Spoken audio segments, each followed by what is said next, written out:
Hello friends, I am Dr. Anil Ganjoo, a consultant dermatologist practicing out of New Delhi, and today we talk about a very important, difficult chronic disease called urticaria, which can be acute and many a time chronic when it's very, very difficult to deal with. So urticaria is an allergic condition which happens in a very big chunk of population at large. They usually have large patches of red erythema coming or redness coming onto their skin, which is extremely itchy, and these are known as hives in common language, and they generally last for up to 24 to maximum 48 hours, and generally they go off with medication, but many a time they may not go with medication, and then we have to move on to more higher levels of medication, which we are going to talk about.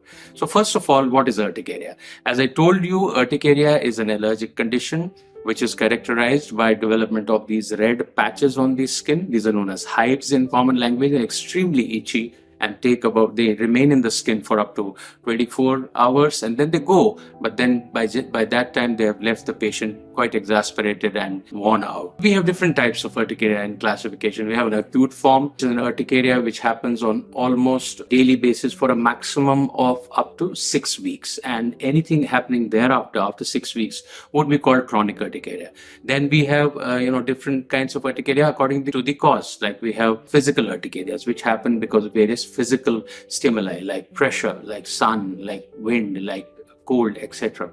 So these are the types of urticarias. Generally, urticaria doesn't happen because of an external allergen or an external factor. It's usually a hyper-sensitive state of the immune system of a patient. So this patient's immune system easily gets stimulated by triggers like sudden changes in temperature, like exercise, sometimes some food items like preservatives, which are present in the, shelved food or canned foods, etc. It can also get aggravated by things like alcohol intake, tight-fitting clothing, food items like seafood, etc. The strawberries, etc. can also cause sudden episodes of urticaria. The symptoms, as I've already told you, they come up with hives, which can start in one part of the body and then spreads all over the body, extremely itchy.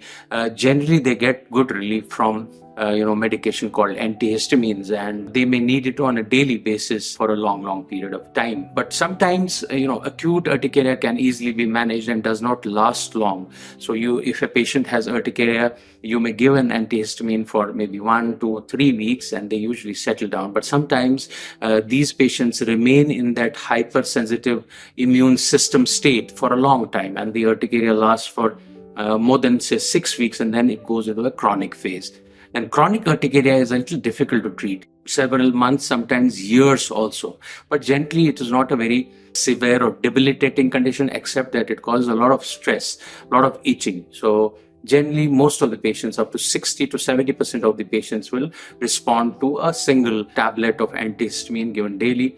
There will be a small chunk of patients who will need a higher dose. We should generally quadruple the dose. So if you are giving a single tablet of an antihistamine and the patients are not responding, then you quadruple the dose and you give 4 times the dose, and another 20% will respond to this. So there will be a good 20% who will not respond to this, and these are difficult chronic urticarias. They generally have an autoimmune cause to their urticaria, and they need higher medications. They may need a short course of steroids, and if the steroids are required frequently, then we can't give it for a long time. So then we go to other steroid-sparing agents like cyclosporine, like methotrexate, like azathioprine, etc.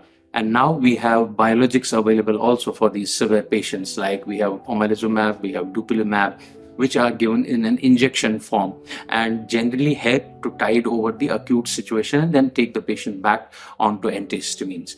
In addition, you need to take general care of the patient. The patient has to avoid very hot environment, sudden changes of temperature, has to avoid tight-fitting clothing, has to avoid very spicy food, has to avoid packed foods which contain preservatives, etc.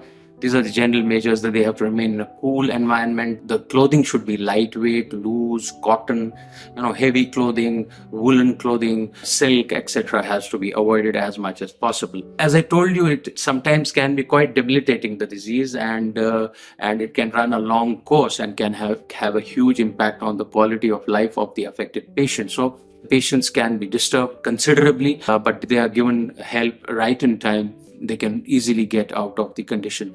But the patients who are suffering from chronic urticaria have to understand that they need to take treatment continuously on a daily basis. Only then their disease will get controlled, and over a period of time, it will die out.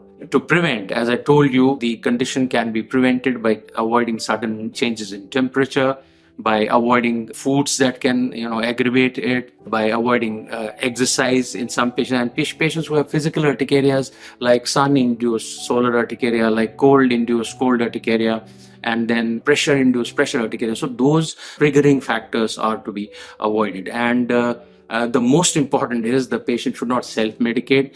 The patient should not take treatment from a chemist. They should definitely take help from their dermatologist. So I hope I have been able to give a good message on this difficult disease to all of you. And if you want to learn more about it, you can go out to our website at dermavidya.com. But the most important thing that I want to reiterate again is that please don't self-medicate. This is a condition that can be easily taken care of, but you have to take good help from your dermatologist. Go to your next door dermatologist, take help, and avoid self-medicating. For more such videos, visit or log into dermavidya.com.